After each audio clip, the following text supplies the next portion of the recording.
Welcome everyone. I'm Tom DeWolf with Coming to the Table. And today we're really excited and grateful to have Crixell Shell and Donna Minter from Minnesota Peacebuilding and Leadership Institute with us to lead our training session today. Donna and I actually met in October 2008 when we both participated in the 5-day STAR training at Eastern Mennonite University. And then we were reunited 5 months later at the STAR Level 2 training that took place in March 2009. And then Crixell and I met when she attended the Coming to the Table National Gathering with Donna 4 years ago, and also participated in the Coming to the Table Leadership Training Workshop that took place just before the National Gathering. These two have worked tirelessly to share STAR and instigating coming to the table in their communities toward their vision of truth-telling and repairing harm for healed, just relationships, setting the stage for the possibility of reconciliation across Minnesota. And this is going to be a powerful session today, so I'm excited to turn things over to Crixell and Donna. Thank you. All right, thank you, Tom. Yeah, it's always good to be with you, and I already see a couple of my other STAR friends here, so yeah, just delighted to be with you all here. As Tom and Crixell said, my name is Donna Minter. I'm the founder and executive director of the Minnesota Peacebuilding Leadership Institute. And I'd like to welcome you to Introduction to STAR, Strategies for Trauma Awareness and Resilience for Cultural Competence. You've already met Crixell, our Assistant Executive Director. As she mentioned, she'll be managing the technology and facilitating our 3 breakout rooms, as well as the brief discussions after those breakout rooms. And I always like to give a shout out to our communications coordinator, Gemma Isa, who works tirelessly behind the scenes to make sure our trainings go as smooth as possible. After this training today, Gemma will be emailing you additional resources and a brief program evaluation. So we hope you take a few minutes to give us some feedback about what you liked about the training, as well as any suggested improvements. During our time, we'll be alternating between didactic and then these 3 breakout rooms.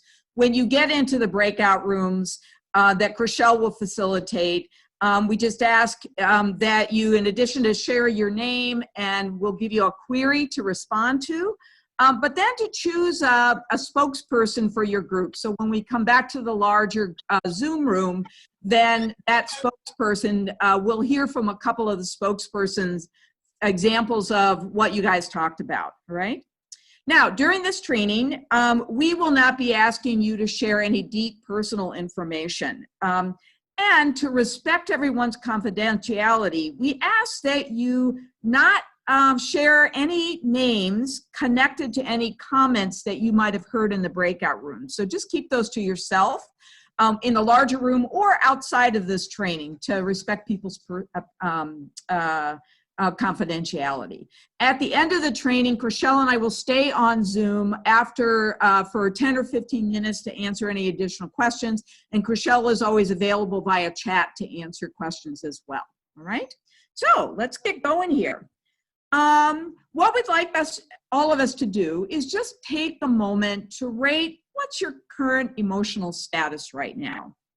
On a scale of 1 to 10, with 1 being, you know what, folks, I'm here, but I'm not doing so good, and 10 being, I'm doing pretty well, all things considered, and I can be fully present. Just pick a number that matches matches best how you feel right now, and if you like, you can just write that number down on a piece of paper. In the pre-training documents that were sent, we included a couple of mandalas. And the reason we did that is we know from neuroscience that coloring can actually help us regulate our brains and our bodies. So if people start getting a little hyper aroused because we're talking about psychological trauma, coloring those mandalas can really help a person stay grounded. So feel free to color with colored pencils, markers, or just doodle. What we want is for you to do whatever you need to do to take care of yourself today. Now, we'd like to take a few moments and have you we're going to take some deep breaths together. We call these peace-building pauses. And what I'm going to do, I'll start this geometric design, and it'll, as it starts to open up, we'd ask you to just join us by taking a breath in and then a breath out. So I'll go ahead and get this started. We'll do a couple of these together. So breathe in and out. In and out. In and out.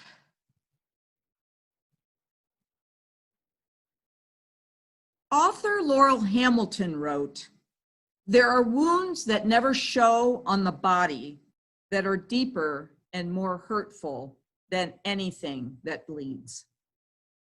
All of us know people with hidden wounds. When terrible things happen, like and racialized trauma, our peace is stolen from us. Most people want to build peace back into their lives and communities. Since 2010, at Minnesota Peacebuilding Leadership Institute, we have taught over 4,000 people trauma-informed, resilience-oriented, and restorative justice-focused strategies to build peace back into their lives. At Strategies for Trauma Awareness and Resilience, the STAR training, we teach people how to transform psychological trauma into nonviolent power with positive, productive alternatives to revenge, to prepare individuals and organizations for truth-telling, repairing harm for healed, just relationships, towards setting the stage for the possibility of reconciliation. Our vision is making Minnesota the peace-building power state for all, and we welcome everyone from across the US and around the globe to join us at our trainings to learn how to build peace in our communities. By the end of our time together, I hope that you are able to correctly answer these 5 statements, either true or false. Number 1, when psychological trauma remains unaddressed, it will eventually go away on its own. Number 2, the traditional Western medical model of psychological trauma includes historical, cultural, and structural trauma. Number 3, people who have experienced psychological trauma often confuse their basic human need for justice with the impulse to seek revenge. Number 4, restorative justice can be an effective way for trauma healing to happen for individuals and communities. And number 5, people are either born resilient or not. There is nothing one can do to increase one's healthy power for resilience. In the follow-up program evaluation, you'll have a chance to revisit these statements and respond to them, whether you think they're true or false, based on what you learned today. For over 25 years, I have been a neuropsychologist working with youth and adults who have neurological as well as psychological disorders. For 12 years, I worked at an epilepsy center in St. Paul, where I worked with patients who looked as though they had epilepsy, but in fact, their behaviors were not seizures caused by electrical discharges in the brain. These are called non-epileptic events, or NEEs, and they're typically caused by intense, high levels of stress, enduring chronic stress over time, and or a history of unhealed psychological trauma. And it caused me to ask, what happens in the brain when trauma occurs and memories of it reoccur? What makes some people more susceptible to being hurt by a traumatic event while others seem to be resilient to the trauma? These questions get at the very heart of why I became a psychologist in the first place. The other part of my professional practice is called forensic psychology. I do court-ordered mental health evaluations. This work brings me into contact with those who have not only traumatized and shattered others' lives with physical assault, domestic violence, child abuse, and murder, But I also learned how an offender's life has been shattered by layers and layers of trauma as a result of child abuse, domestic violence, mental illness, brain injuries, and alcohol and drug abuse. Tragedy and chronic trauma are common for those who typically have a history of victimization that has resulted in aggression and crimes that traumatize others. So long before trauma-informed became a common term, I viewed unhealed psychological trauma as a public health crisis. So I started looking for a continuing education training that would help me educate others about what I was seeing. And in my quest, my psychology mentor told me about the STAR training. STAR is the acronym for Strategies for Trauma Awareness and Resilience. The STAR training literally rose out of the ashes of the tragic events of September 11th, 2001. A few days after 9/11, a major nonprofit in New York City called Church World Service called the Center for Justice and Peacebuilding at Eastern Mennonite University in Harrisonburg, Virginia, and asked the faculty to develop a training for community leaders from the 9/11 impacted areas. They wanted an educational resource to help them learn how to address and heal psychological trauma without demonizing others. This nonprofit gave the Center for Justice and Peacebuilding a $2 million grant to create STAR. STAR's three basic goals are to, number one, understand and address psychological trauma, break cycles of victimhood and violence, and number three, to build resilience at the individual, community, and societal levels with restorative justice strategies to transform psychological trauma into nonviolent power. STAR teaches not only about trauma healing and resilience, but it integrates these concepts and strategies with human security of basic needs, nonviolent conflict transformation, restorative justice, and broadly defined spirituality. STAR understands spirituality that it addresses the big questions in life, such as where does love come from? Where does power come from? What does it mean to belong? Some people use specific religious traditions to answer these questions, while others do not. STAR welcomes everyone. So at STAR, trainees not only learn to be trauma-informed, but they also learn how to build resilience with restorative justice-focused strategies that allow for healing and the possibility of reconciliation with those within their sphere of influence. So, what is psychological trauma anyway? Well, here's a good solid dictionary definition. Psychological or emotional trauma is damage or injury to the mind, spirit, or soul after living through an extremely frightening or distressing event, and may result in challenges in functioning or coping normally after the event, right? Now, there are times that the STAR training is taught in other places where English is not the first language, and so they need language interpreters and translators to work with the STAR trainer. And one of the things that they brought up over time is, you know, in some languages, the phrase psychological trauma is difficult to translate directly. So as the interpreters and translators and trainers, STAR trainers work together, they came up with the term heart wound. And what they found is not only is it easier to interpret and also to translate, but you say heart wound and people from all different backgrounds go, oh yeah, I know what a heart wound is, right? The STAR model has been applied around the world to all kinds of psychological trauma, including natural disasters like hurricanes and wildfires. And back in 2014, we learned that it absolutely applied to the Ebola epidemic. We had a number of people from our community from Liberia, as well as we had people from Liberia actually come to our 5-day STAR training here. And they were like, oh my goodness, the STAR absolutely applies to what we're dealing with. So we know that it can apply and does apply to what we're experiencing with COVID-19.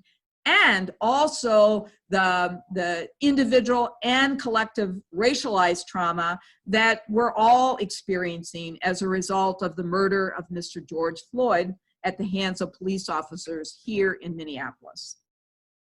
At STAR, we believe that it is absolutely essential to define and discuss trauma beyond the traditional medical or psychiatric model. Right? So STARS, we call this the complete intersectional spectrum of psychological trauma. It's much broader and much more inclusive. And we divide, at STAR, we divide it into 4 intersecting categories. And these categories include individual trauma and collective trauma, single event trauma, and ongoing, continuous, and cumulative trauma. And then you'll see up here in the left-hand corner, we also include the traditional medical or psychiatric diagnosis of trauma, and I'll just review those briefly. The first one is acute stress disorder. Acute stress disorder happens when somebody perceives an event as traumatic, but the symptoms the disruptive symptoms they experience last less than 30 days. Post-traumatic stress disorder, or PTSD, is when someone has a traumatic experience and those disruptive symptoms last longer than 30 days, or the symptoms resurface long after the traumatic event occurred. Next then is developmental or complex trauma. This is when a person grows up within a traumatic environment and that they start seeing, oh, this is just normal life. For example, when a child grows up in a household where there's daily domestic violence, they begin to perceive that violence as normal behavior. But we know from neuroscience that the trauma they experience still negatively impacts them neuropsychologically or biologically, and it can cause deficits in emotional, social, and intellectual development of that child. Also in that little box, you'll see adverse childhood experiences, all right? For those who are not familiar with this landmark public health study here in the US, it is often called the ACE study. And its 10 questions include 3 questions about a history of child physical, emotional, and sexual abuse, 2 questions about one's history of child physical and emotional neglect, 1 question about parental mental illness, another question about a history of witnessing violence towards one's mother or stepmother. There's a question about parental divorce and another about parental incarceration. And a final question about a history of parents' alcohol and drug abuse. The ACE study found that unhealed psychological trauma from adverse childhood experiences is a public health epidemic because it commonly leads to unhealthy adult behaviors and physical and mental health problems throughout adulthood. Now, beyond those traditional medical model understandings of psychological trauma and adverse childhood experiences, STAR provides important vocabulary about individual, collective, single event, and ongoing, continuous, and cumulative trauma. So let's start by taking a look at the individual traumas that we have listed here. And the first is secondary or vicarious trauma. Secondary trauma is trauma resulting from caring for, hearing about, or witnessing the intense suffering of others. Over time, the cumulative effect can result in an internalization of that trauma, leading to compassion fatigue or burnout. Let me give you an example. I'll confess, I'm a bit of a news junkie. I used to have 2 apps on my phone where I would that I'd get notified regularly when something in the world, either locally, at the state level, the national level, or globally was happening. And then when COVID hit all of us, after about 2 weeks, I was getting notifications like about every 10 or 15 minutes. And I started realizing, even though I like to be informed, I started realizing, oh my gosh, I am going to suffer from secondary trauma if I just let myself be constantly interrupted by this news notification, right? So now I'm someone, I want to be aware, I want to know what's going on. I get the newspaper, I watch TV, I look on the internet, but I don't want to be burned out from this. So I want to be able to choose when I learn about the news that's happening in the world and in my community. So after about 2 weeks of COVID was happening, I took those apps off my phone, and I am really, really glad I did, because otherwise I knew I was going to be suffering from secondary trauma, right? Another example of secondary trauma is, anybody who works in the helping professions. We need to protect ourselves. We need to be aware of this. Doesn't mean we don't want to still be compassionate with the people that we work with, but we need to be aware that we are physiologically at risk for suffering from vicarious or secondary trauma, right? The next type of individual trauma that STAR teaches is, we call it participatory trauma. Participatory trauma happens to those who intervene in ways to assure others' safety. And sometimes that can cause trauma to the provider. An example is medical professionals who are on the front lines of taking care of people with COVID-19, right? So that's an example of, that they have to be aware that physiologically they're at risk for this participatory trauma. Another example is anybody who's ever worked for Child Protective Services, where it's their job, if they're concerned that a child has been abused, they have to go to that child's home and remove the child, often with a police officer along, that they have to remove that child, that even though they want to keep that child safe, they are at risk for experiencing participatory trauma because they're trying to be helpful in that situation, but it still impacts them psychologically, right? The next type of individual trauma that we teach at STAR is called dignity violations. These, like all other ones, can also be collective as well as individual. Dignity violations are any time someone is humiliated, objectified, degraded, or dehumanized. For example, when somebody else makes decisions that impact your life, that may impact your life greatly, but you don't get a say in the decision-making process. An example is a friend of mine who is an emergency room nurse shared with me a couple of weeks ago that not only do they not have the personal protective equipment to ensure her and the other nurses' safety when they're caring for patients in the emergency room, but for some reason at that time, the hospital administrators where she worked were not allowing the nurses to bring their own personal protective equipment to use at the hospital, right? So that's an example of a dignity violation. A collective dignity violation are things like racialized redlining or only allowing certain people to live in certain neighborhoods. That realtors and people in real estate made those decisions about who they were going to sell houses to which people, to keep certain people like people of color in one neighborhood and white people in another neighborhood. That's an example of a collective dignity violation that's very significant. Now let's look at the other side of this diagram and at collective traumas. First, we'll take a look at historical and transgenerational traumas. Until about 6 years ago, I had never heard of the largest mass execution in US history that happened in Mankato, Minnesota, just about an hour and a half from where I live. On December 26, 1862, 38 Sioux Indians were executed all at one time in a carnival-like event. This is historical trauma that has resulted in subjugation and genocide of indigenous Americans. Indigenous people in our community.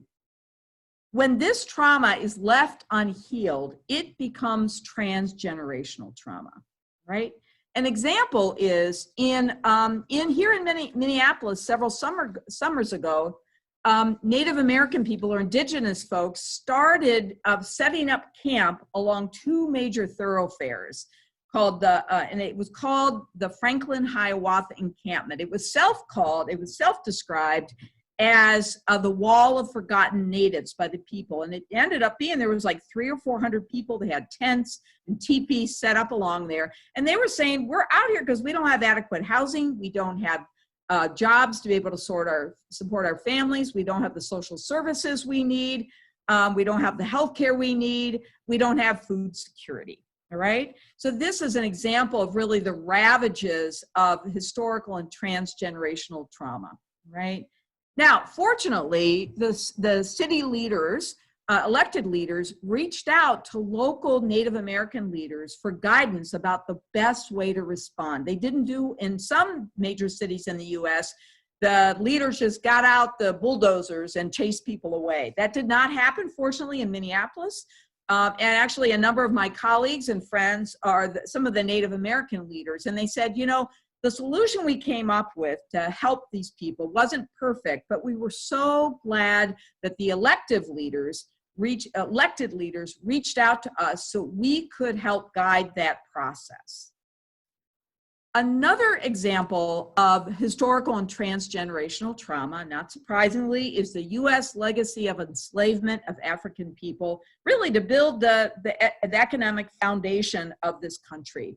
And this has caused significant historical trauma that's cumulative and emotional and psychological wounding over the lifespan and across generations emanating from massive group trauma. Another type of collective trauma is we refer to as cultural trauma. And it's similar to historical trauma, but there's some important distinctions, and that's why we name it differently. This is a picture of American Indian boys who were civilized at the American Indian boarding schools in the US that involved many religious organizations as well as government entities. Anytime an entire community or cultural group is not allowed to dress the way they want, wear their hair the way they want, practice their religion, eat the food they want, and speak their own language, this is cultural trauma. And unfortunately, cultural trauma is still being instigated today. During this time of COVID-19, people of East Asian descent are being harassed and harmed by those who believe the virus is their fault. A final type of collective trauma is called structural trauma. When repetitive psychological traumas are embedded into systems and laws, structural traumas result in institutional racism, sexism, homophobia, transphobia, and xenophobia.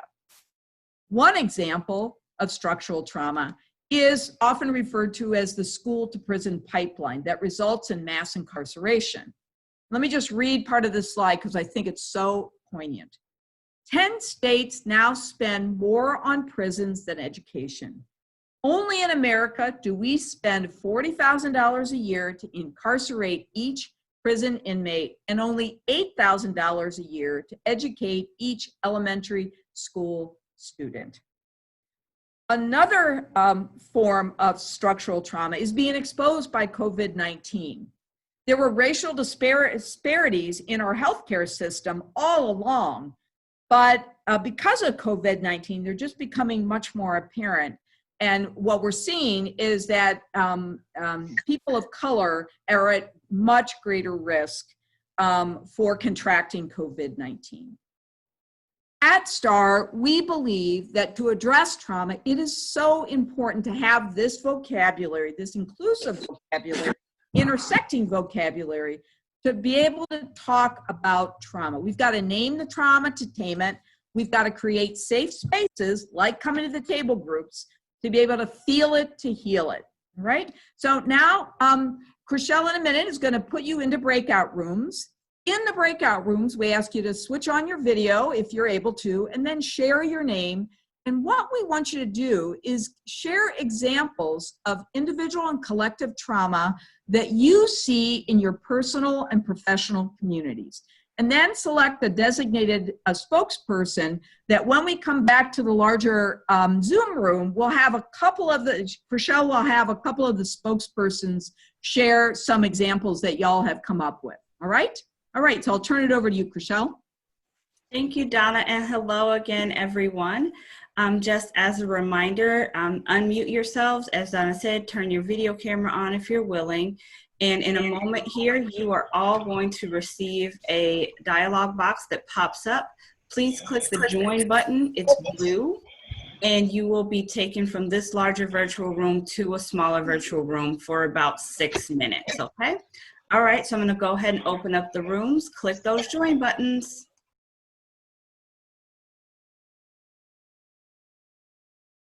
Spokespeople, if you would like to share a little bit about the individual and collective trauma that your group discussed during the breakout section, feel free to use the participants button, and at the bottom of that panel that opens up, there's a raise your hand button.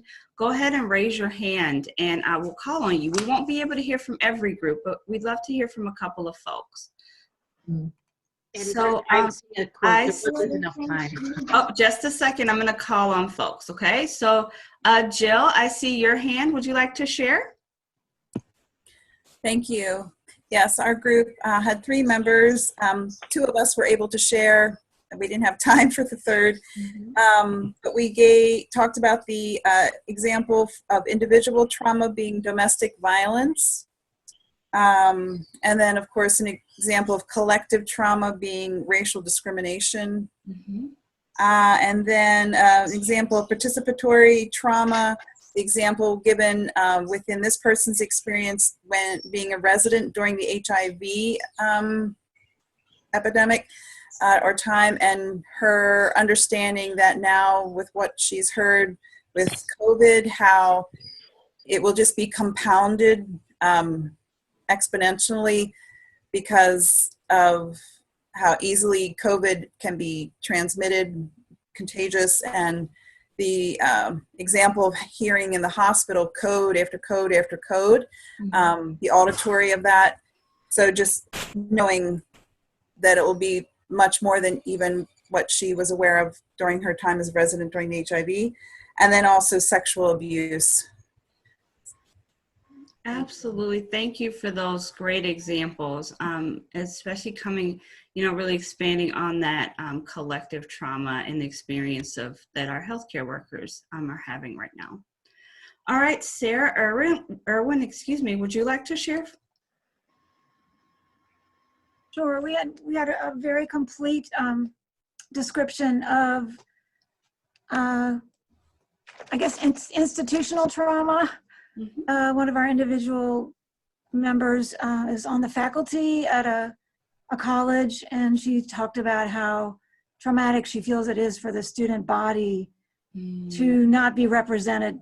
That predominantly the faculty is white and the students are very diverse, and so they're not represented. And she feels like that's the message that's received for the students is, I don't exist, because they're told basically this is a white space and you may be here, but they're not really taken into account as far as human beings.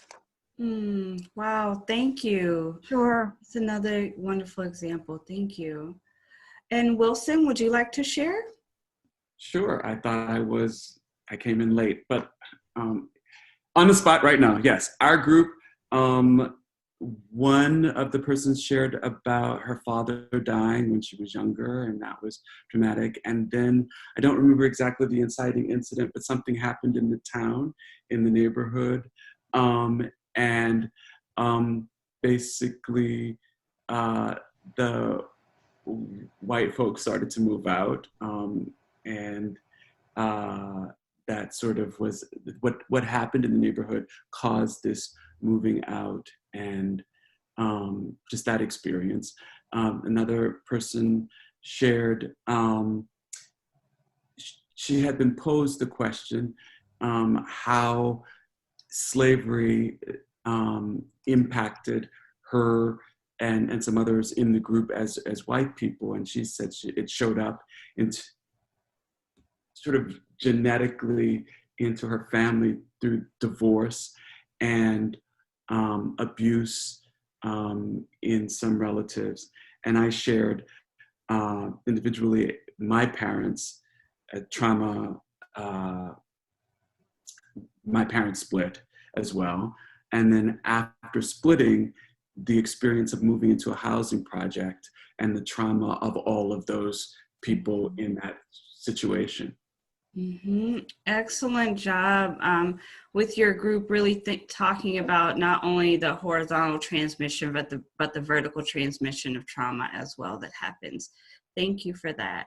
And then Juji, would you like to share? Yes. So, so one of the examples was this woman from East Baltimore, Louisa, said a few years ago there was a shooting, and but currently there's like a lot of fireworks going on, and how the fireworks kind of re-traumatize, you know, her and her neighbors, like brings back that trauma of the shooting. Mm-hmm. Absolutely. Thank you for sharing that.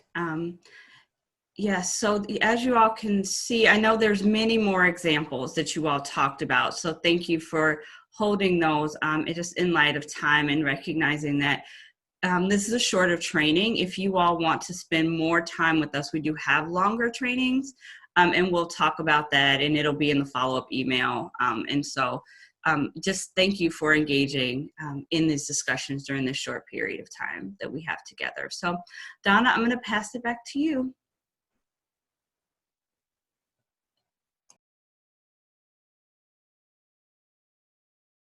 I wouldn't have noises bother. All right, so now it's gonna, here we go. All right. So you've done a great job of starting to talk about, you know, really seeing the trauma as both individual and collective, and starting to name it, because we've got to have the vocabulary to name it. Then at STAR, we talk about, all right, so what happens when this trauma remains unresolved? When it doesn't have a healthy way to heal? What happens? Well, at STAR, we divide the behaviors into two categories. One is acting in behaviors, and these are behaviors that people end up doing to themselves because they have unresolved trauma, and then acting out behaviors, behaviors that they do to other people, all right? And so examples of acting in are alcohol and drug abuse, overwork and underwork, eating and sleeping problems, depression, numbness and anxiety, self-blame, shame and self-mutilation, and physical ailments such as high blood pressure, chronic pain, headaches, digestive problems, and those non-epileptic events that I talked about earlier in the presentation. And or people, when they have unresolved traumas, not only do they often do things that hurt themselves, but they go on to do things to hurt other people, or acting out behaviors. And examples are inflexibility and intolerance, lack of empathy towards others, child abuse, sexual assault, domestic violence, criminal activity, difficulty with intimacy and blaming, repetitive conflicts, terrorism and war, and we also believe destruction of the earth, all right? So the next question is, why don't we just get over it, right? I mean, we've all heard people say, oh, just buck up, move on, forget about it, suck it up, just forget about it, or forgive and forget. Why do these approaches simply not work in the long run? At STAR, we learn what happens in the brain when trauma strikes. We learn about the brain's neurochemical reactions when trauma leads to the fight, flight, and freeze response. We learn about how the instinctual brain that is housed in the brainstem, and the emotional part of the brain called the limbic system, and the thinking and logical decision-making part of the brain called the cerebral cortex and frontal lobes no longer communicate effectively when trauma strikes and is infused into long-term memories. When the brain is overworked, when faced with an unpredictable traumatic event, or when the brain is required to chronically overwork as if an endurance marathon over many, many years, it is virtually impossible to remove all of the physiological reactions to stress and trauma. It will not go away on its own, right? So that's why it's so important that we have knowledge and interventions that actively work towards healing the psychological trauma. Otherwise, it doesn't leave the body, or if it does, it comes out in ways that harm ourselves or harm others, right? Now, what's interesting is these responses, we know these responses to stress and trauma are cross-culturally similar. There may be variations dependent on cultural learning and expectations, but it appears that these physiological mechanisms are common to all human beings, regardless of race, ethnicity, or where somebody is on the gender spectrum. At STAR, we explore the interconnected cycles of violence, so that show that when trauma strikes and victimhood results, this often leads to the impulsive fantasies of revenge, which then in turn can lead to victims entering the aggressor cycle because of the belief that violence towards the other will be redemptive. And this leads to more aggression and violence, which leads to more trauma and victimhood. And these interconnected cycles of violence repeat themselves again and again and again. So here is STAR's cycles of violence model. So I'm going to walk you around this. Beginning at the red dot there, you'll see that when trauma strikes, we virtually have all of the same physiological reactions. And that's where we have that solid red line there, all right? So, and it's connected to that first bubble, which is physiological changes, the fight, flight, and freeze. These are instinctual responses, all right? So when trauma happens, we all experience that. It's just the way we're created. However, we can have very different emotional and mental reactions to the same traumatic event when we become victims. And these can include shock, injury, fear, and denial, powerless and helpless feelings, suppression of grief and fears, anger, rage, spiritual questions, loss of meaning, survival guilt, shame, humiliation, realization of loss and panic. And because we believe we all have a basic human need for justice, when we become victims, unless we know this information, it is very easy to follow an impulse and have impulse and fantasies of revenge to get back at the people that hurt us, all right? Another mental and emotional experiences are kind of the traditional PTSD symptoms, and these include re-experiencing events, intrusive thoughts, avoiding reminders, and hypervigilance. But psychological trauma can look very, very different in different people, right?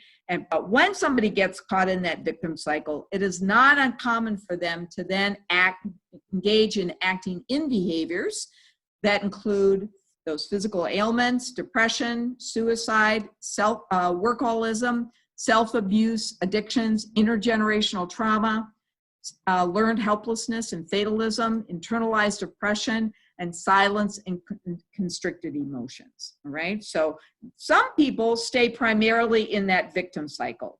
However, what's really, I believe, probably more common is that when someone's basic human need for justice is not met, it is extremely easy for them to then enter the aggressor side of the cycles of violence. And when this happens, aggressors commonly see themselves or their group as the victims, and then embrace an us versus them identity.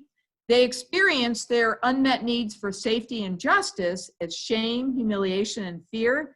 They develop a good versus evil narrative, so their thinking becomes very polarized, and they engage in dehumanizing the other by calling them derogatory names, like referring to them as animals or insects, all right?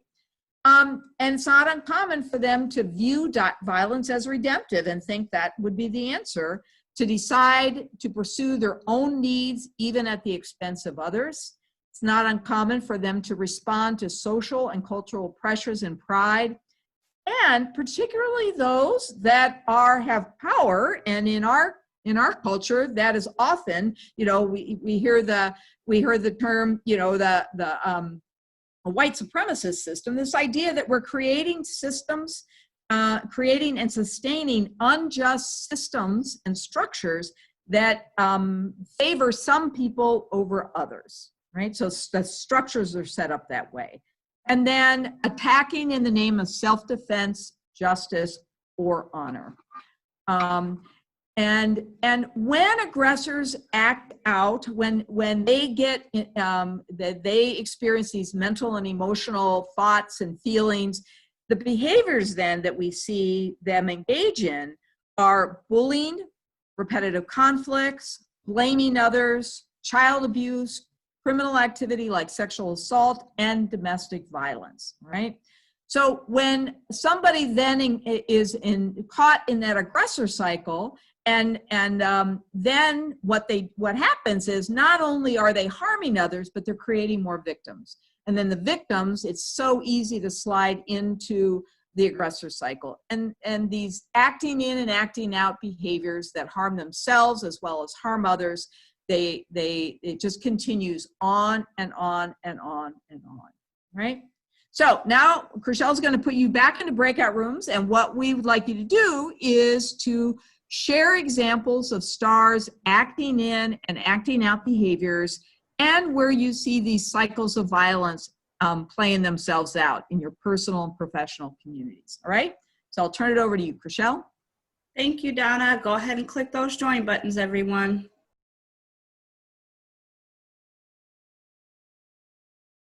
Welcome back, everyone. Please remember to mute yourselves. We don't have enough time in the breakout. I know, Angela, I hear that. I do. I absolutely do.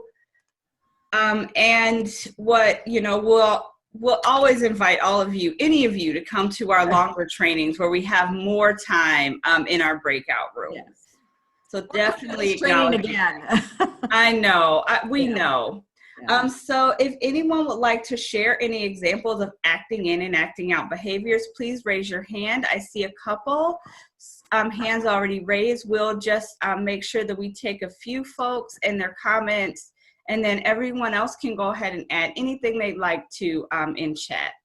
All right, Sarah Irwin, I see your hand. Would you like to share?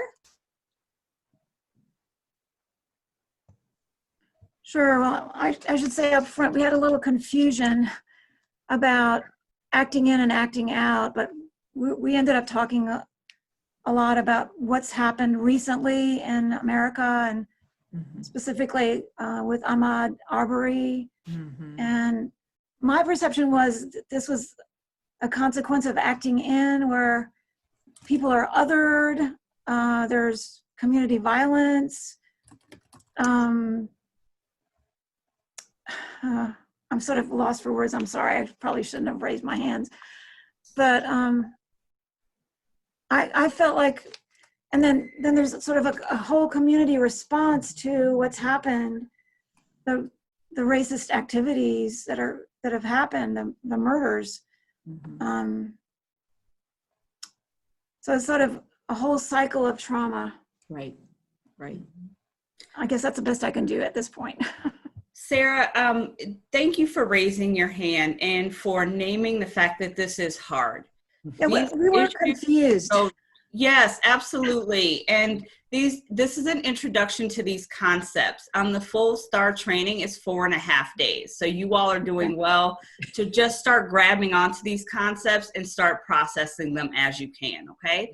So just kind of keeping that in mind and thanking you all. And yes, this is complex. And after a traumatic event or something that our body feels like is traumatic, we have a range of things that happen within our bodies, and that causes us to behave towards ourselves and others differently than maybe we would have, but also that those reactions are also fueled by our experiences and our learned behaviors of those around us. So that's part of the complexity, okay? So Leslie, I'm gonna go ahead and invite you to share.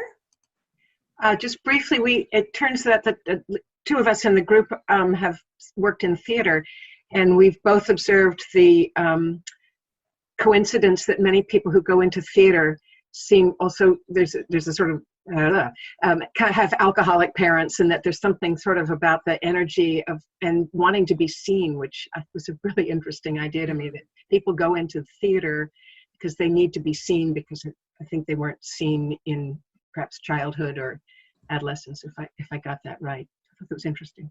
That is a very interesting observation. Thank you for sharing. I hadn't made that connection before. Aaliyah? Yeah, you said it right. Oh, perfect. Okay. Wonderful. So I just wanted to acknowledge there were 3 people in our breakout, but one of them didn't get to share. So I just wanted to acknowledge that I noticed that. But in terms of the acting in, so I had the experience of losing my only child, my son Sean, to suicide. And so, of course, I was really heartbroken because of the experience, but I also could relate to the experience because there was times in my life where I felt like dying was the answer. That, you know, when the pain got to be too much, when the pressure of that pain was too much, then, you know, I just wanted to check out and not be here anymore. So I talked about, you know, that feeling that was both in him and in me as African-American people, and the things that I've had to experience, but all kinds of other things as well, not just my race. But I wanted to talk about acting out just very briefly, because my acting out was actually opposite than violence. My acting out was that I wanted to do everything possible to remove racism from our society. So a year after my son's death, which happened in 1994, since 1995, I pretty much devoted all of my life to doing work around removing racism. I do it professionally. And I do it constantly, whether I get paid for it or not, because it's a way of doing a different kind of acting out. I want this to go away because we've really healed it. So I just wanted to share that. Thank you. Thank you for your comments. And I'm very sorry about the loss of your son. Thank you. Betsy, would you like to briefly share? And then Louisa, and then I'm gonna turn it back over to Donna. Sure, so the 3 people in our group were talked more about what they're seeing in all of the current demonstrations that are happening and the pushback by the police, and really concerned that the violence is getting more violence, and wanting to step back on, because I think we're coming from very different parts of the country too, so seeing different things, violence begetting violence, acting out on both sides of the current conflict, and then wanting to step back and talk, but recognizing that can't be everything. And then I know that in my own observation in Boston is that there hasn't been a tremendous amount of violence that there has been in other places. But the demonstrations are definitely attracting some people that are very much about being there, being peaceful, having a voice and making sure it's heard. And then there are other people that are definitely acting out at the same time, but they tend to be a smaller group of people. Absolutely. Thank you for sharing from Boston. It's wonderful to hear what's going on around the country, because I think you identified different things go on in different places. Yes, definitely. Yes. Yeah. Louisa, would you like to share?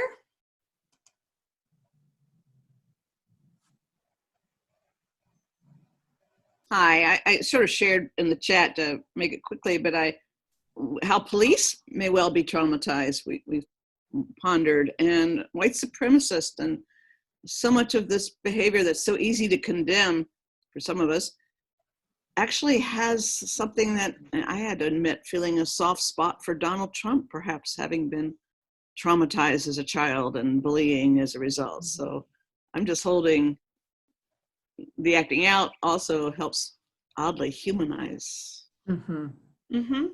Absolutely, Louisa. Having more empathy and being a compassionate container is an important part of this process, as we'll see as we continue to shift, continue to learn together today. Thank you. Yeah, thank you. All right, Donna, I'm going to pass it back to you. Okay, great. Thanks so much, you guys. I'm not surprised you're getting this. And just to say, you know, the idea is that there are some people either that think this is just the way it is and it's always going to be this way, or there are people that say, even if I know there's a different way, this is what I want. And I've met both. I mean, I've met with the director of training for the Minneapolis Police Department 5 years ago, before we had these 3 horrific, more actually in this community, murders of African-American men. And he said, but Dr. Minter, this is the way it is. This is what we're taught the way it is. And I'm like, it doesn't have to be that way. There are other options, right? And that is really what we talk about at STAR, because we ask, you know, how can we escape this unending cycle of victimhood, violence, and trauma?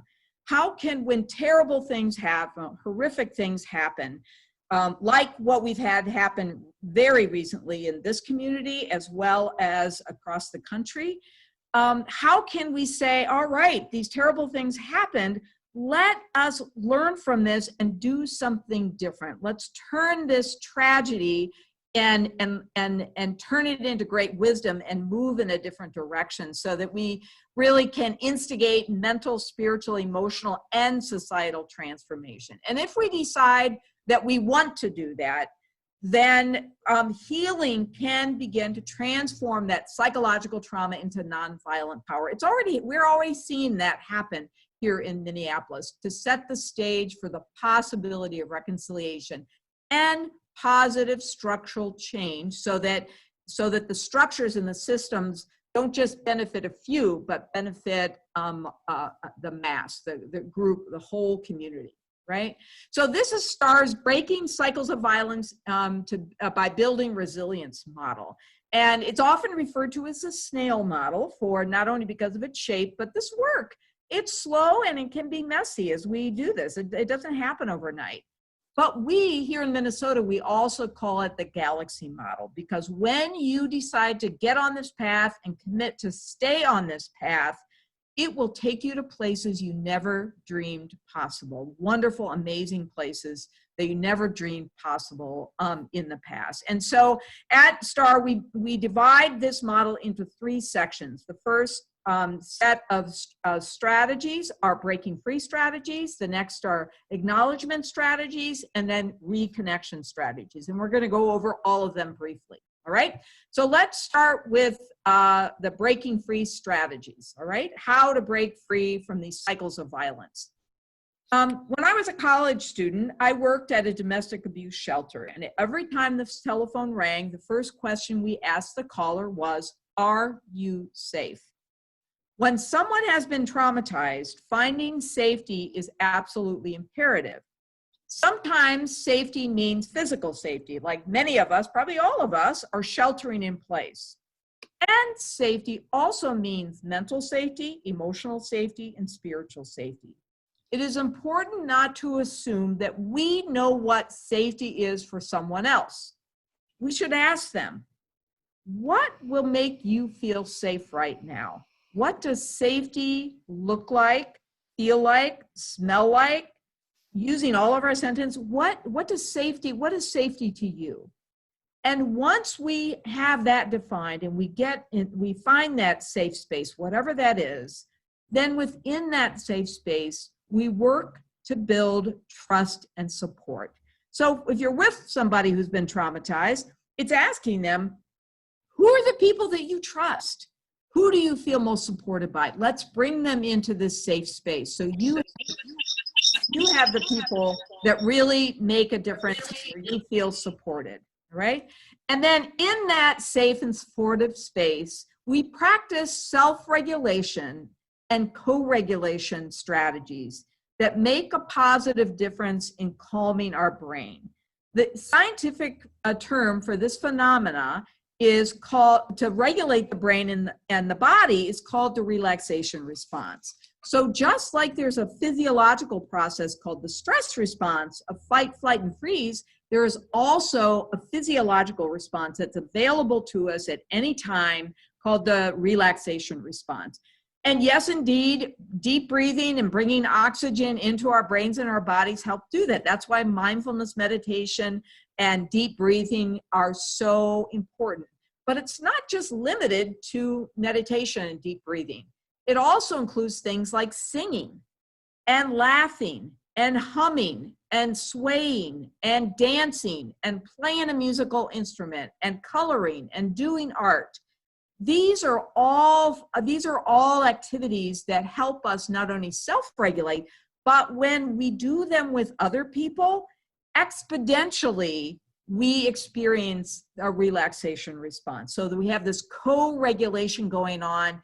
Exponentially, that relaxation response increases in ourselves as well as we do that with others. But another self and co-regulation strategy that we teach at all of our trainings, we call this finger holds calming technique. And it basically involves 3 different parts, where we start by understanding that we assign a different category of emotions to each of our fingers. So the thumb is grief and tears, the index finger is fear, terror, and panic, the middle finger is anger and rage, the ring finger is worry and anxiety, and the small finger is lack of self-esteem. So, and then we identify the emotion, but with the finger, hold the finger, and then do some deep breathing around it. So for example, a couple nights ago, I was just finishing up working on a project, and I did the wrong thing and looked at my emails just to see if any new email requests came in. I got this email that really irritated me, made me really, really angry. And fortunately, I didn't respond, okay? But what I did is, I am really angry right now. Let me hold my middle finger. So I ground myself with touch, right? And then I did some deep breathing. Right? And in fact, I had difficulty, I fell asleep that way because I was so revved up from this email. But this finger holds calming technique, I could lay there in bed and do this, and eventually was able to calm down enough and to fall asleep. So we know that each of those things, the identifying the emotions is powerful on its own, grounding by touch, holding a finger, and deep breathing. But when we do them together, it can be a very powerful self-regulation technique. And we have mental health professionals that come to our trainings and say, I teach this to all my clients now, because no matter where they go, they have a self-regulation technique that they can use to calm themselves down. And we've had parents who come to our trainings and say, you know, last night I taught this to my child, and then they had a bad dream, and they had a nightmare, and when they woke me up, we did this technique together to help them calm down. Identify the emotion, the child identified the emotion in which finger, the parent held the finger, and then they did some deep breathing together. So it's a very powerful technique, and that's why we shared a PDF of this, so that you, no matter where you go, you have this ability, and we invite you to share that with others, all right? So when we actively build peace in a safe space with the support of those who we trust, and we engage in self-regulation strategies and co-regulation strategies in that environment, what happens is we create healthy power. We produce healthy power together. And that is the seeds of resilience, right? Doing that together. And then that allows us to then start thinking about, how can I take leadership in my own life and encourage others to do the same, so that we work towards making the best choices. So when we make the choices to act in new ways, what we know from neuroscience is we actually create new neural pathways are formed in our brains. You know, 25 years ago, when I first started graduate school, we were told, actually now, oh my gosh, it's 30 years ago when I started graduate school to study and started studying neuropsychology, we were told that once you hit about 16, 17, 18 years old, you know, those neural pathways are pretty well formed. But now we know that is absolutely not the case. That new neural pathways constantly are being formed if we practice making new choices to act in new ways. It's called neuroplasticity, and it will continue to move forward, all right? So to summarize then, STAR's breaking free strategies are safety, support, trust and support, self-regulation and co-regulation. It's important to practice that and not skip over it. And then, so that allows us to take leadership in our own life, to be able to make choices, to be able to act in new ways, to see what are the other strategies that STAR teaches or variations of those that I can start to make choices to act in new ways. And when we do this, we create healthy power. We produce healthy power that will help us move on a journey towards healing. And when we do it, particularly when we do it with others, like at Coming to the Table, then it's about being able to say, what are the changes that we want to see, what interventions as we build our relationships through Coming to the Table, to be able to make new choices, to change structures as well, both small as well as systems and structures.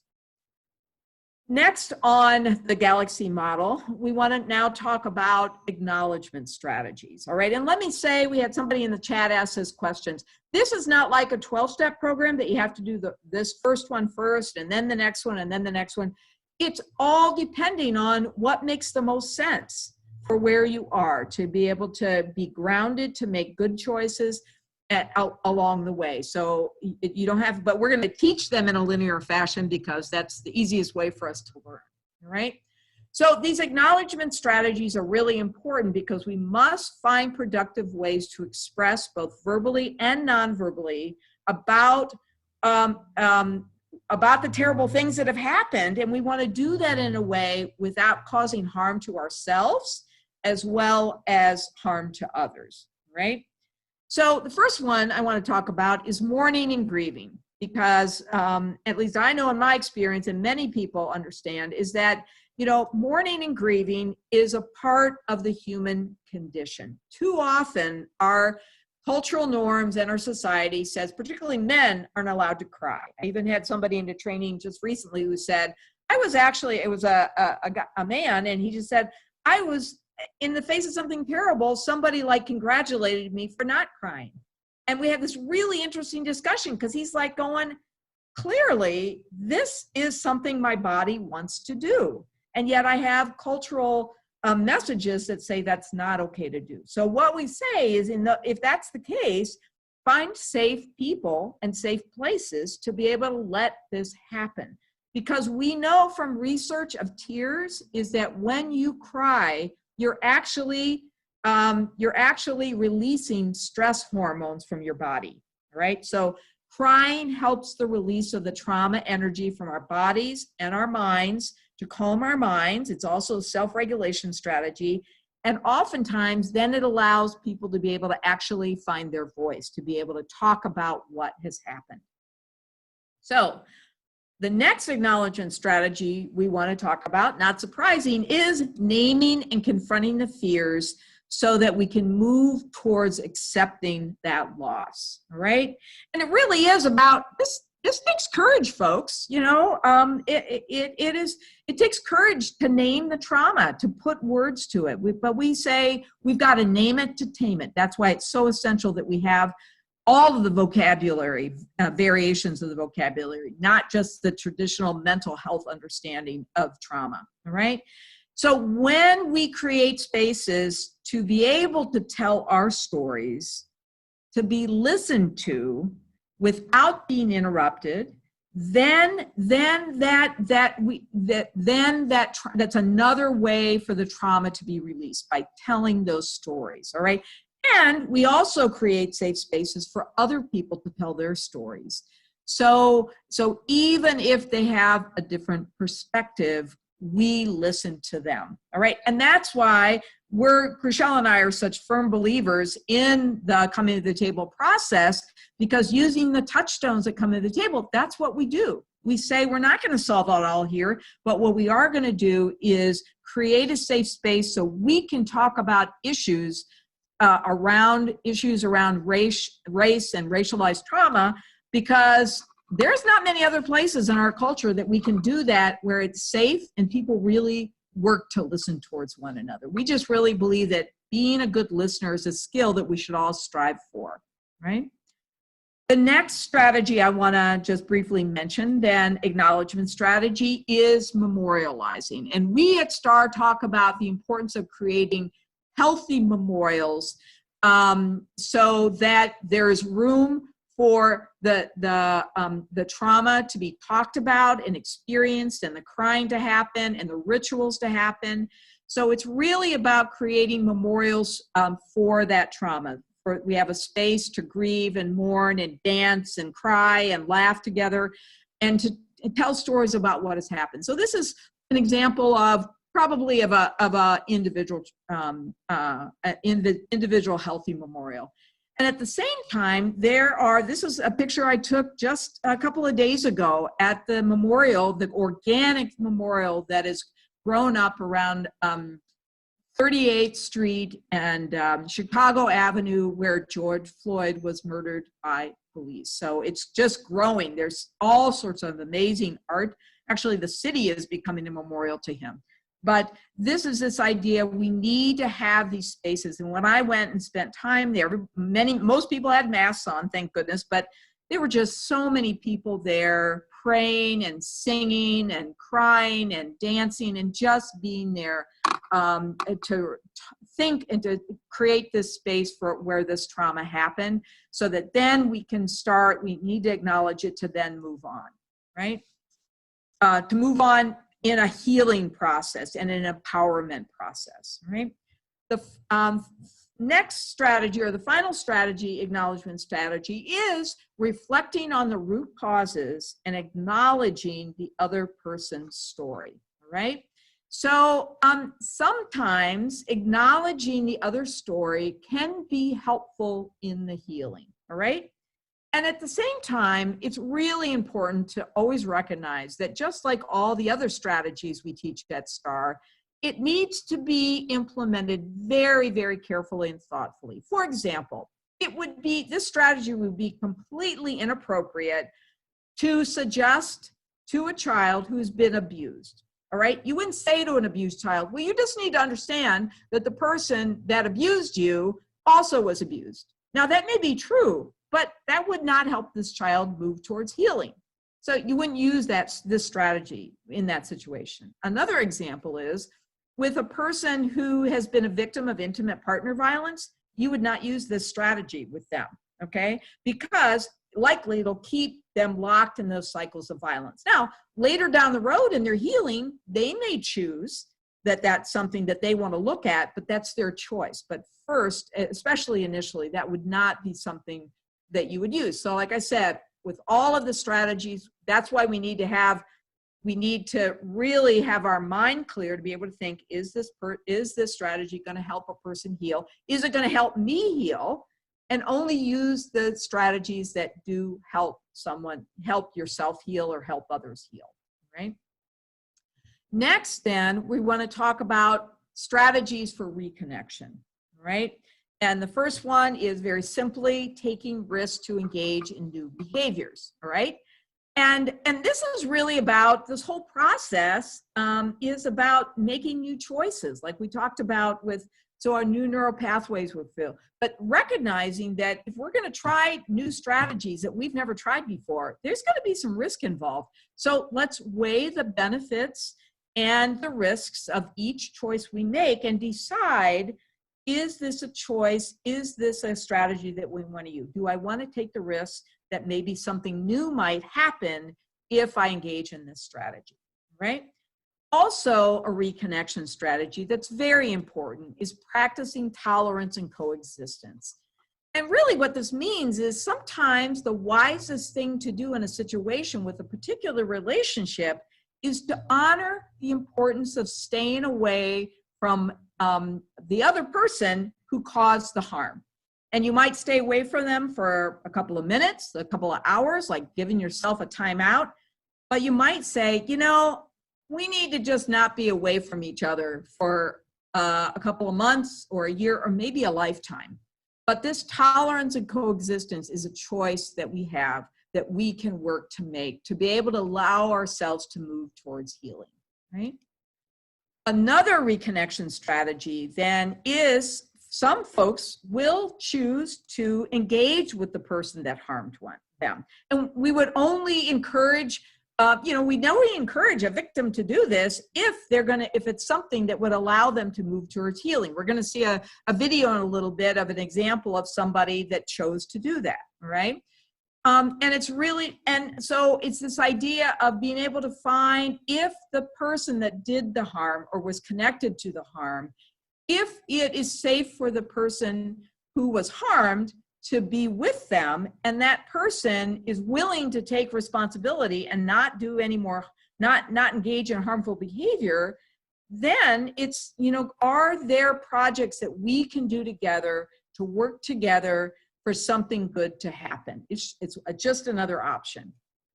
At times, another reconnection strategy then includes at times, it's important to consider the option of forgiveness, all right? And at STAR, we don't just simply accept that old worn out adage, forgive and forget. Instead, we understand forgiveness as remembering and changing for something new and better to happen. So we're very deliberate about that, remembering and changing, certainly not forgive and forget. The next reconnection strategy then is establishing justice, understanding what justice is, acknowledging responsibility, exploring restitution and reparations, and engaging in what we sometimes refer to as creative justice. And we believe that this is really important because we all have a basic human need for justice. And it is really important for us to recognize that, right?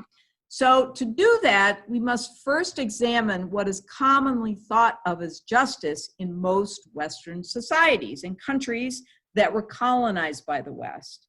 This is called retributive justice. And retributive justice, these are the questions that asks, what wrong was done, who is to blame, and what should the punishment be? So it's very punitive focused and system led. So let me give you an example. Say I get really, really mad at Crixell and I know she has a brand new car. So I go up to her neighborhood and I see her brand new car parked out front and I take a big old rock and I make a big old scrape across her brand new car. And it just so happens that maybe her husband or her son are out in the front yard and they see me do this, and a neighbor also is looking out the window and sees me do this. So what do? In a retributive system, somebody calls the police, all right? So the neighbor calls the police. The police come, they'll take statements of, from the people that witnessed it, but other than that, those folks really aren't very involved in a retributive justice process. So the police takes the statements, they ask what was wrong. Well, Donna, damaged Crixell's car. All right, so I get arrested for criminal damage to property. They saw me, so I'm to blame. And then what should the punishment be? Well, they don't ask Crixell or the neighbor. The police hauls me off to jail.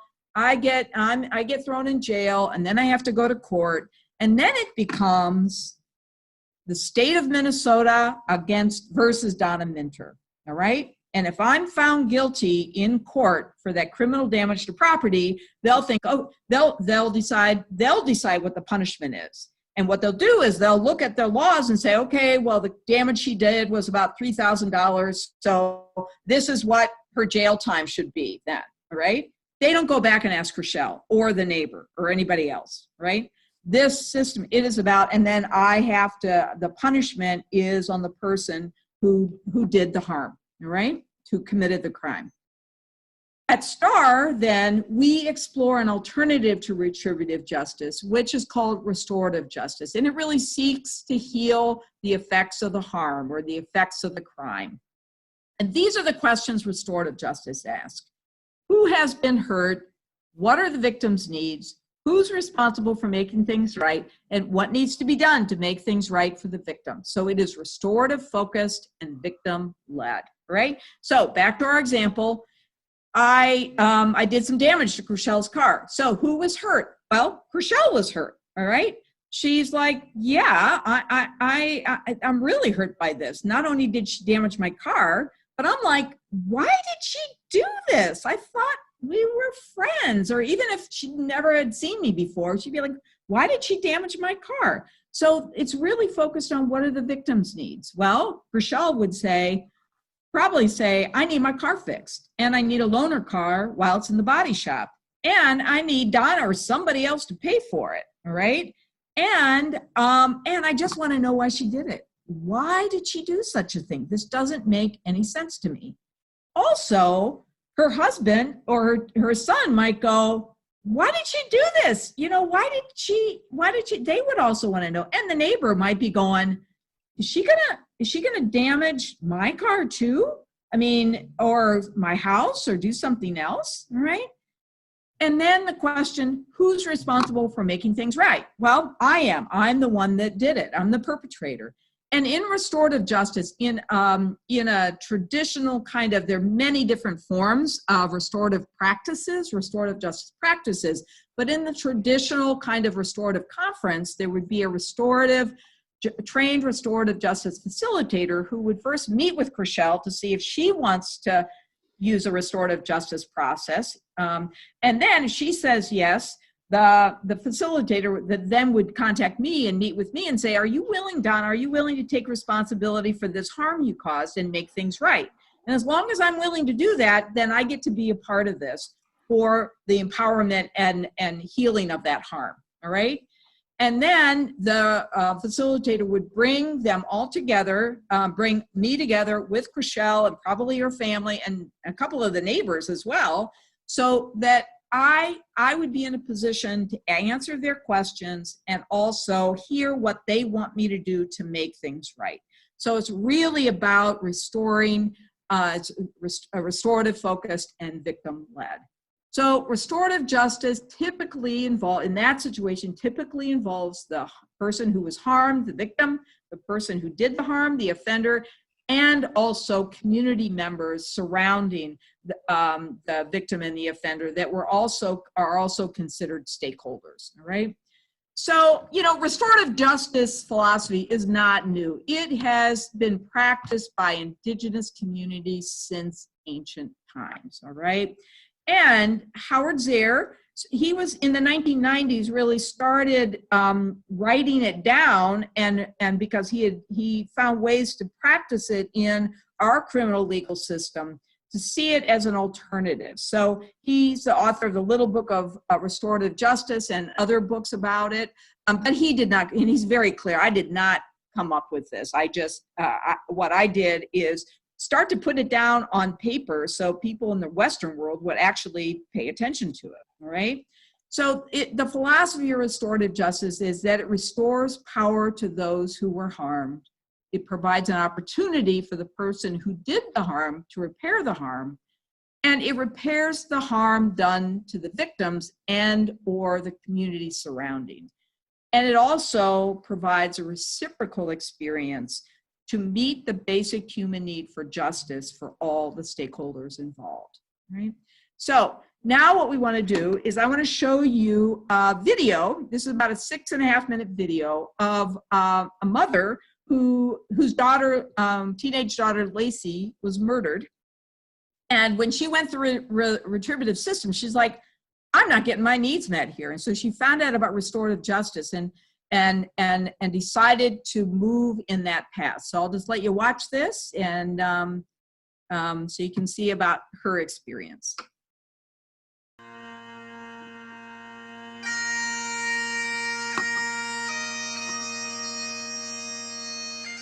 Lacey was really artistic and funny and shy and not competitive at all. She was very princess-like, very kind and compassionate to other people. Everybody would tell her their problems.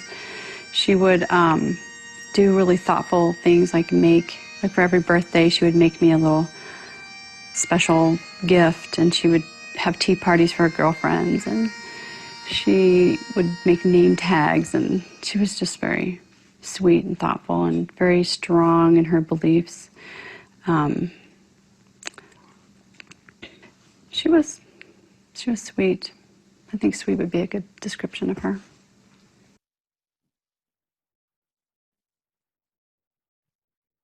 She had guns and police batons and all that stuff, handcuffs, everything. And that he had this history of behavior where he was pulling people over and he was pretending to be bail bondsman and police officer. I am really good friends with two women from Denver who one's daughter was killed in Columbine and the other one's son was murdered on his front porch on graduation night by random gangsters. And we spent a weekend up in the Broadmoor, and I said, but to both of them, I said, you know, I don't know what to do. I have this opportunity to meet with this family.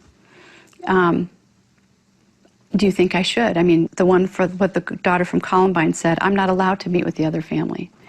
By law, I signed a deposition that I wouldn't bother them. She goes, I would give anything to sit down with one of those mothers and find out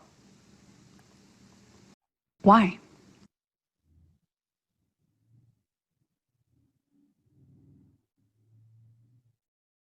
I really wanted her to see who he killed.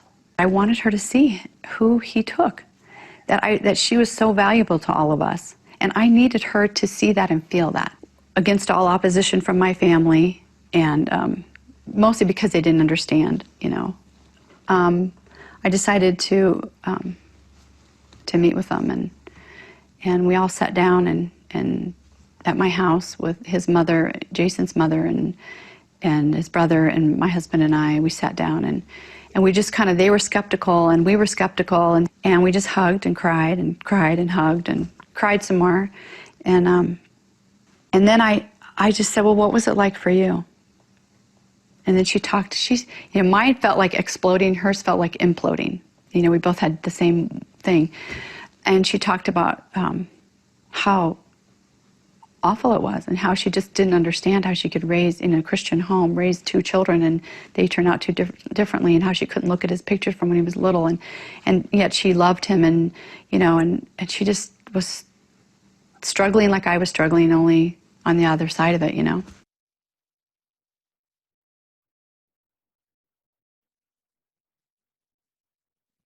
For me, the restorative justice is his family has totally validated my loss and helped me heal. And what healed me is knowing that if we work together, we can prevent this from happening to somebody else, or we can help another family who really need to get together like we did so that they can get healed. And most of it's about answering my questions. You know, like, what happened? How did he go from being in Christian schools to murdering my daughter? Somebody draw the line there. Somebody take me through that. You know, the courts won't take you through that. You know, that's something the court doesn't do. They put him in jail. Great, he's in jail. He's not going to hurt anybody else. But what about all of us who are grieving and lost and questioning our faith and all of that? You know, they're, even for his family too, the same with them. You know, you can't just keep, some people don't have the money to pay for all that therapy. But, you know, boy, if you can work together and help each other get through it, it's free. It's free and it works. I think the system needs to change. I think this should be offered on every level of crime, because I think we'd be a better society. We have a punitive justice system. Restorative is what we need to have, because restorative includes everyone. Punitive just includes the person who offended. I'll tell you what, restorative justice isn't for the weak. It's much easier to hate and close yourself off. It's much easier. This has been a tough project for me to get healed. It destroys you physically, it destroys you spiritually, it destroys you emotionally. The anger and the hate is just the bitterness will kill you, and it steals your life. The other way, the restorative justice way, the healing way, is difficult, but the end reward is peaceful. Physically, you're healthier. Your relationships with your children and your loved ones are healthier. You don't lose your marriage. You know, you're able to laugh again and enjoy life again, and have hope again.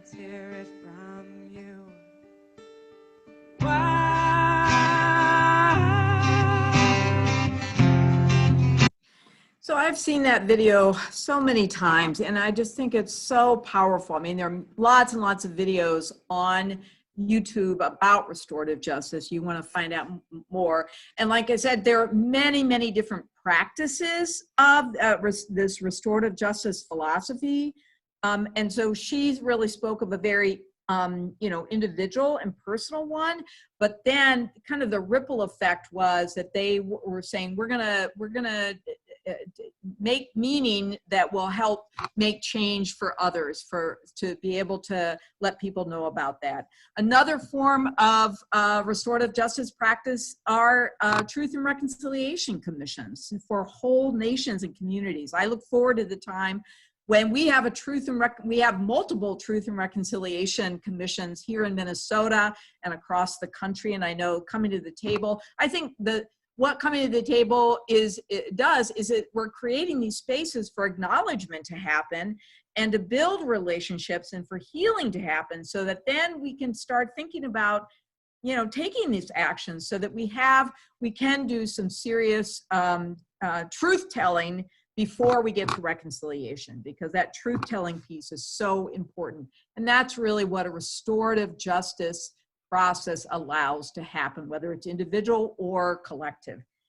So one of my favorite people is Reverend Desmond Tutu, and he coined this quote, which is, restorative justice says, harm injured a relationship. And so we are seeking to restore the relationship, to heal that relationship. Okay? So moving along, a couple more strategies on the Galaxy model of reconnection is transforming conflict and negotiating solutions and constructing joint narratives together. And the idea behind this is understanding that cooperation is much more powerful. When we commit to cooperation and working together, it is much more powerful than competition. And that when we continue to do that, what we know from particularly the research of Erica Chenoweth, at nonviolent movement scholar and researcher, she has found by studying violent and nonviolent conflicts for the last 100 or so years, what she found is that in reality, it doesn't take a majority. It only takes a 5% of a cross-section of a population of people who are actively involved in a nonviolent peace-building campaign, like Coming to the Table. And then it only takes 5%, and then this creates a tipping point, all right? And the unjust, oppressive societal structures begin to disintegrate, and transformation is set in motion. And I believe that's what's happening in Minneapolis. I know some of the community organizations that first started talking about abolishing the police and defunding the police. I know some of them. They've come to our trainings, and they started a couple of years ago by doing the history of the Minneapolis Police Department and seeing the racist roots that it has. And they are being, what the work that they started doing is now being taken on by so many others. So this transformation has been set in motion, and all of us can be a part of that as it moves forward. The final reconnection strategy then is integrating the trauma into a new self or a group identity. And Wendy Cohen's a good example of that, how she integrated the tragedy of her daughter being murdered, got her questions answered, and then to be able to move forward and experience what mental health professionals call post-traumatic growth, okay? So when we actively do this, we have a new identity, and it can be one that is really moving towards healing. So as we practice these strategic actions of STAR, we will heal, we will gain power in our lives, and our communities, as we teach them to our communities. And while reconciliation is not always possible because the other may not want to be engaged in that, healing and empowerment and change are always possible. So we're going to give you a couple of minutes to go back into breakout rooms. And what we would like you to do is to share with your group for a couple of minutes about where do you see breaking free strategies happening? Where do you see acknowledgement and reconnection strategies happening in your personal and professional community? Or if you don't see them happening, where could they happen to be able to help people, yourself, or others move towards healing. So I'll turn it over to you, Crixell.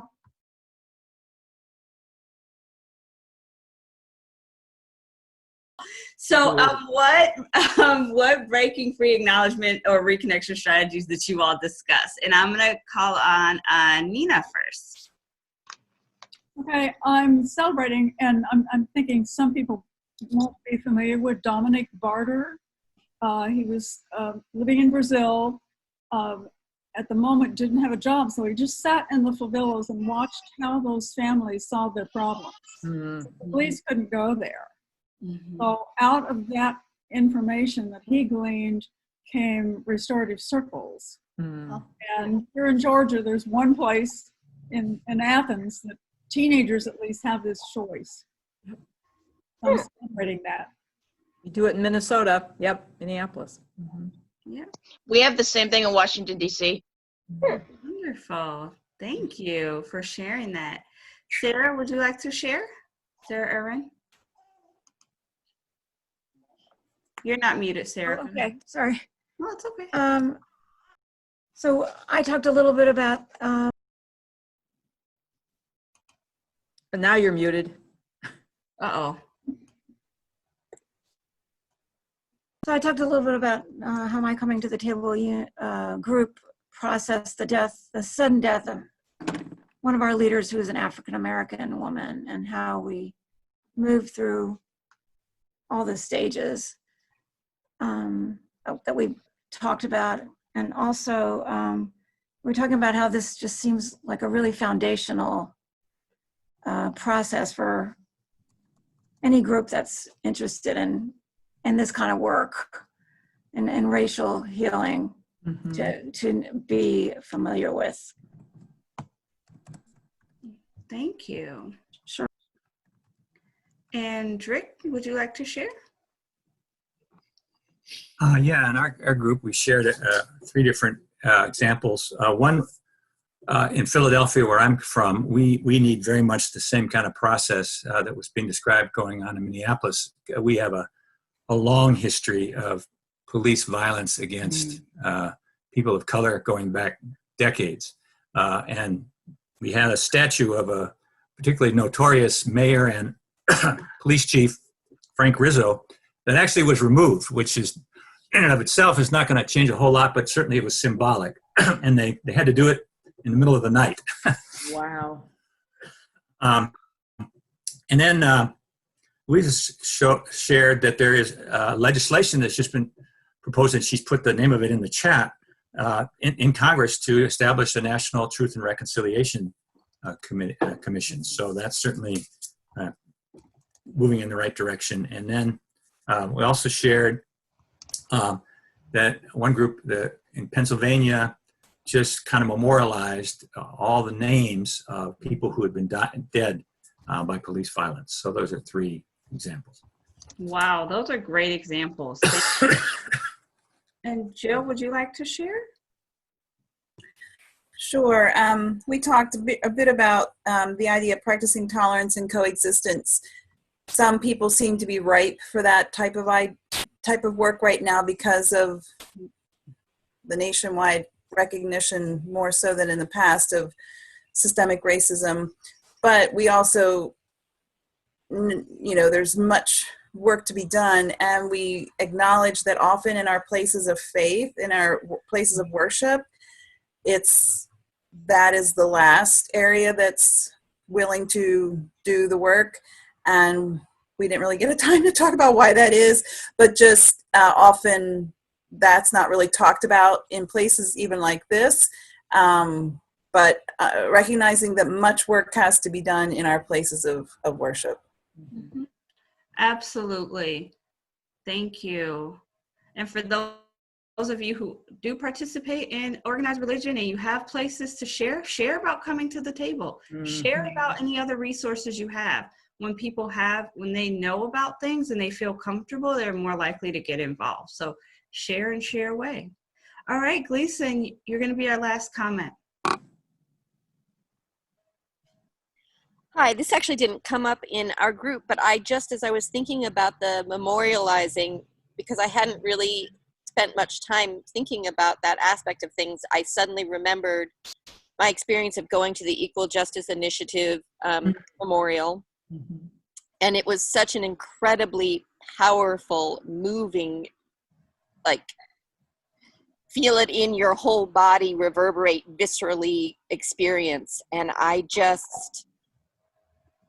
think I just hadn't, until that memory came up, I hadn't fully like cognized what the value of that experience was in my body, and the sense of depth that happened there, but also the sense of hopefulness in this like the quality of beauty and hope and wisdom that was inside of that experience in terms of the people who had created it, the designers, the artists, and obviously Brian Stevens, is that his name? Did I say it? Yes. So yeah, I just wanted to mention that because I suddenly was flooded with a remembering of that experience. Wonderful, thank you. All right, well, I don't see any more hands, and I know that our time is coming to an end, so I'm going to turn it back over to Donna. Thank you. All right, so let's get this finished up. So when we, practice these strategies or variations of these strategies, depending on the situation, that actually builds our resilience. Even if we make some mistakes along the way, that we move forward, we're determined to move forward, it's going to build our resilience. And there are things that we can do on a regular basis to build resilience. So let's quickly take a look at this. What are two really good definitions or ideas that we share at STAR? One is this idea that resilience is the ability to bend but not break, so that we are so rooted, like I think about a tree being rooted in the ground and the roots are going out and they're connecting with other tree roots, so that when terrible things happen, we have the ability to bend but not break. And when when we actively are building and producing, creating healthy power amidst then we are resilient amidst that uncertainty and vulnerability. So it's understanding that we can do that on a regular basis. So why is it important, and why is self-care for resilience necessary? Well, we've all heard this before. Self-care is not selfish. You cannot serve from an empty bowl. And I always like to remind myself that people that are traumatized and have unhealed trauma are a lot easier to be controlled by people who do not have their best interest in mind. So that's why, I often say self-care is a political act, because I want to be healthy, to be able to make clear decisions, to do this work in a way that is going to be not only beneficial to me, but also to others. And I'm less likely to be influenced by somebody who doesn't have my best interest in mind and doesn't hold the same values that I hold towards this kind of reconciliation. So, really anxiety and fear are the basis of a trauma response. And when that happens, people frankly feel out of control. And we saw that, we still see that a lot with COVID and with racialized trauma. But what's important is to say, okay, when these things happen, there are things that we cannot control. What are those things? Let's put them down there so they don't rule us. They don't take over our bodies and our brains and our behaviors. And then also say, so what are the things that I can control? So let me give you some examples of things that Crixell and I came up with. There are leaders in our country and in our state and in our city that I can't control the decisions they make. All right. And I don't like the decisions that they're making. But what I can do then is know that, set that aside, and then say, who are the trusted leaders and experts that I'm going to listen to because I believe they're reliable? That's who I'm going to hold up as a leader. I cannot control that there are millions and millions and millions of people that are out of work. Personally, I can't control that. But what I can control, and this is why we decided doing these trainings online, is that we can share STAR in these online trainings. We do this 2-hour training twice a week for anybody that wants to take it. Pay whatever you can, up to $30. So if you have friends that you think they'd like to take it, we'd welcome them. We also do an introduction to restorative justice training online with a similar arrangement. And Crixell and I just decided it's kind of risky to do this, but we're going to start doing it because people need to have this information, and people that are out of work can still come. Other things I can't control. I can control other people's actions related to physical distancing, but what I can do is make sure that I stay more than 6 feet away from other people, and I can wear my mask in public places. I want to be able to connect with friends and family, but I can't because of physical distancing. But what I can do is I can write my mother and my mother-in-law who do not have computers. I can write them letters, I can call them on the phone, and I can use video conferencing to connect with family and friends that I trust and I feel supported by, and I can do the same. So I can use those strategies of breaking free with video conferencing. When I see other people in my community struggling from trauma and the racialized trauma and the systems of racism, it can be really overwhelming. But rather than saying I can't, recognizing I can't control all of it, but what I can do is I can introduce myself to others, I can ask how I can help out, and I can participate and instigate coming to the table groups in my community so that others, as well as myself, have the opportunity to move forward. It's really about doing whatever I can where I am with what I have. That is what peace-building leadership is, right? So as you depart, as we finish the training, we just invite you, as you face COVID-19 and community unrest due to unhealed racialized trauma and the associated stressors involved, think about what is it that I cannot control, write it down, put it aside, and then say, what is it that I can control? And that is what we're called to do. All right. So an image that somebody shared, a trainee shared, that goes very well along with STAR, and one of the quotes that we use at STAR by Spanish philosopher Antonio Machado is, "Traveler, there is no path. We make this path by walking." And I like to add, let us walk this path together, because I don't want to do this alone. And I'm so glad I know all of, I've gotten to be with you today, that we can walk this path together. All right. So as we finish, I'd like you to revisit the spectrum, find where you are now, where you are on this, the spectrum of how you're feeling right now from 1 to 10. And then we'd like you to consider some next steps. Number one, we'd ask you to complete the program evaluation and the post-training email. Second, practice what we talked about today. You have the models, practice them, share them, so within your sphere of influence. Tell others about what you learned today. The Little Book of Trauma Healing, there'll be a link to it in the post-training email, is the book about STAR. It was just revised, it came out. It's got a study guide that Crixell and I helped Carolyn Yoder, the author, put together so that you can read the book, do a book study, share it with others. Share about this training with others. As I mentioned, we offer this twice a week to anybody that wants to take it online. So we'll put information about the trainings in the next couple of weeks. You can feel free to share it with them. Join us at another training. In addition to the 5-day STAR training that we're not quite sure when we're going to start doing it again. We have one scheduled in August and one in October. We know because of the need to physical distance if we will do the August one, but we're hopeful that we'll do the October one.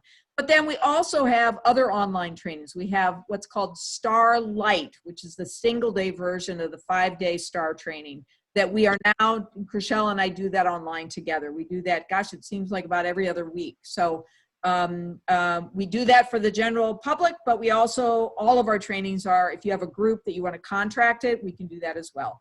And of course, we want to encourage you to participate and come into the table, invite other people to the table, so that we can work together for this racial healing together. All right, so thank you all for being with us. We so appreciate the fact that you were with us today, taking you Saturday afternoon. Yeah, Crixell and I will stay around for 10-15 minutes and answer any questions, but thanks so much for joining us. Take care, everyone. Thank you. Thank you so absolutely. much. Very much. Thank you so much. Crixell and Donna, really appreciate this very much. you. We'll have a recording of this that we will make available to everyone and put it up on the Coming to the Table YouTube channel. I also want to let you know that we will share information about some of the books that have been talked about today, including the little book of racial healing, as well as the Slavery's Descendants, Shared Legacies of Race and Reconciliation, that was written by a couple of dozen Coming to the Table members, different stories that relate directly to trauma healing and what we've been discussing here today. So I join Donna and Crixell in thanking everyone for your participation, and there will be more learning sessions. These have proven very popular and valuable. The next one will be coming up July 26th, and it'll be focused on family history. So more information will be coming out about that. We encourage you, if you're not already, to make sure that you're a member of Coming to the Table so that you get the newsletter that comes out at the beginning of each month with information about these learning sessions and other events that are being sponsored by Coming to the Table. The growth here is tremendous. We've added almost 500 new members in the last 30 days. Wow. It's just an extraordinary time at the table, with 40 local groups in 16 states and half a dozen more that are looking to come online currently. So very challenging times and very exciting times. And we'll be in touch, and grateful to all of you for not just coming to the table, but staying at the table. So blessings to everyone. Thank you.